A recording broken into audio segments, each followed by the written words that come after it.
వాళ్ళు పోతామరా బాబు అంటే కూడా మళ్ళీ వాళ్ళని బయటికి వెళ్ళకుండా వాళ్ళని బంధించిన సంగతి అందరికీ తెలుసు. సో వాళ్ళందరినీ కూడా బలవంతంగా తీసుకొచ్చారు. ఆ చివరి రోజుల్లో మా భీమవరం వస్తే 980 బస్సులు వేస్తే అక్కడ 7,000 మంది లేరు, అంటే బస్సుకి 10 మంది కూడా రాలా. సో చివరిలో అన్ని మీటింగ్లు ఆ బస్సు యాత్రలన్నీ అటర్ ఫ్లాప్ అయిపోయినాయి. అంటే టగ్ ఆఫ్ వార్ అయితే ఉంది. మరి షర్మిల గారు నెగ్గే అవకాశం కూడా చాలా ఎక్కువగా ఉందని చాలామంది అంటున్నారు. బట్ టఫ్ ఫైట్ అయితే నడుస్తుంది.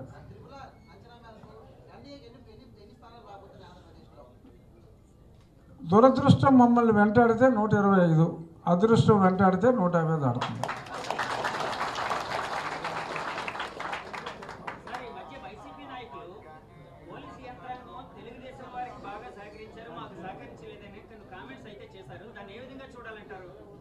ఏ విధంగా అంటే గతంలో పోలీసులు వేరు, వైసీపీ వేరు కాదు. ఇప్పుడు పోలీసులుగా వైసీపీగా మారిపోయేటప్పటికీ దిక్కుతోచిన స్థితిలో ఉన్నారు. అంతే. అంబటి రాంబాబు గారిలో ఆందోళన అంతకే బాబు. అక్కడ కన్నా లక్ష్మీనారాయణ గారు చాలా పెద్ద మెజార్టీతో నెగ్గబోతున్నారు.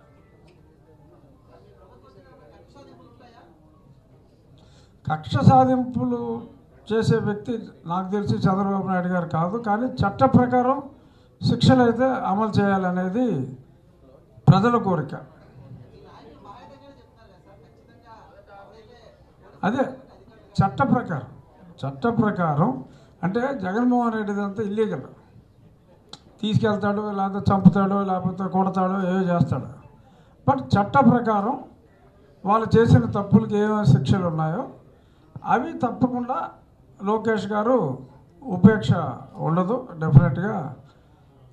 అది ఆయన కూడా చెప్పారు కదా, ఆల్రెడీ పేర్లు రాసుకున్నామని. వాళ్ళని చట్ట ప్రకారం శిక్షిస్తారు. చట్ట ప్రకారం శిక్షించకుండా జగన్ రూట్లో శిక్షించడానికి చంద్రబాబు నాయుడు గారు కూడా ఒప్పుకోరు.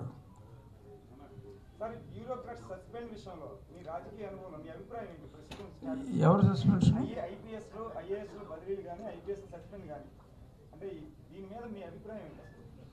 అంటే యాక్చువల్గా